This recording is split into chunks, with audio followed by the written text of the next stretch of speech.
Trump Putin call के बाद दुनिया में हलचल, क्या बदल गई है यूक्रेन की जंग की दिशा?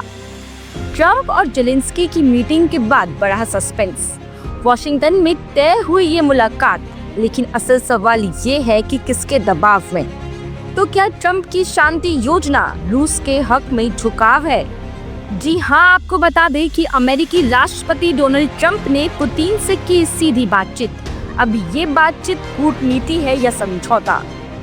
यूक्रेन अपना सारा खोया इलाका वापस ले सकता है। ट्रंप का पुराना बयान अब बदल गया है। अब ट्रंप का लहजा नरमा गया है। रूस को लेकर क्यों दिखाइए नया रुख?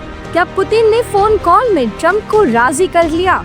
ट्रंप के करीबी राजनीतिक बोले, मुझे ट्रंप पर पूरा भरोसा है, वो ही है जो ये काम पूरा कर सकते हैं। अमेरिका में बड़ी उम्मीद या शक? और साथ ही आपको बता दें कि ट्रंप की स्टॉप वेयर यू आर नीति पर दुनिया का ध्यान है। क्या यही थमेगी जंग? साथ ही ट्रंप की नई प्राथमिकता देखने को मिली कि रक्तपात रोकना ही असली मकसद है। लेकिन क्या रूस इसे रोक नहीं बल्कि जीत मानेगा? वो सभी नेताओं से बातचीत कर रहे हैं, यानी कि पुतिन से भी सीधा संवाद जारी है। ट्रंप की भूमिका अब मध्यस्थ के रूप में देखने को मिल रही है, लेकिन ये तराजू किसकी तरफ ज्यादा झुका हुआ है? साथ ही में खबर आ रही है कि नाटो भी साथ देने को तैयार है। क्या ये वाकई एकजुट है पश्चिमी मोर्चा? यूरोपीय राजनीतिकों का भी स्पष्ट संदेश आया है कि वे ट्रंप के साथ खड़े हैं, लेकिन यूक्रेन के लिए इसका क्या मतलब होगा? ट्रंप का ऐसा बयान देना कि रुक जाओ जहां हो, स्टॉप वेयर यू आर, क्या ये संकेत है कि अब सीमाएं स्थायी की जाएंगी?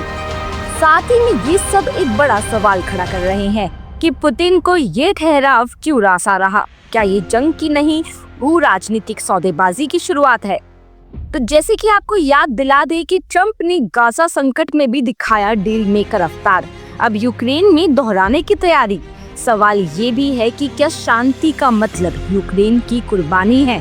तो वहीं दूसरी तरफ अमेरिकी राजनीतिकों का दावा है कि ट्रंप ही है जो ये कर सकते हैं।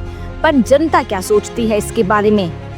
अब ये अमेरिका की रियलिस्टिक पॉलिसी है या फिर रूस फ्रेंडली मूव? साथ ही आपको बता दें कि ट्रंप और पुतिन की अगली मुलाकात होने की चर्चाएं तेज हो रही। क्या वही होगा असली मोड़? ट्रंप के डील पर दुनिया की नजरें टिकी हुई है।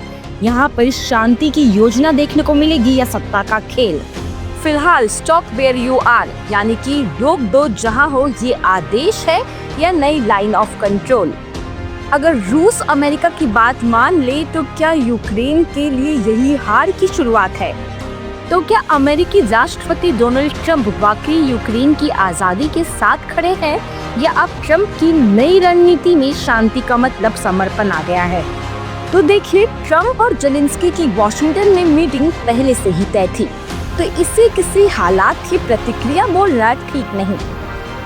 और अगर बात की जाए गाजा की, तो राष्ट्रपति डोनाल्ड ट्रंप ने गाजा में बड़ी मंदी के बाद संवाद करने की योजना बनाई थी। बात की जाए जेलेंस्की की, तो उन्होंने भी शुक्रवार को होने वाली मीटिंग को सफल बताया है।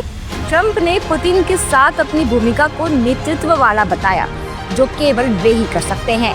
ट्रंप का फोकस अब भी रक्तपात रोकने और सभी नेताओं से संवाद जारी रखने पर है।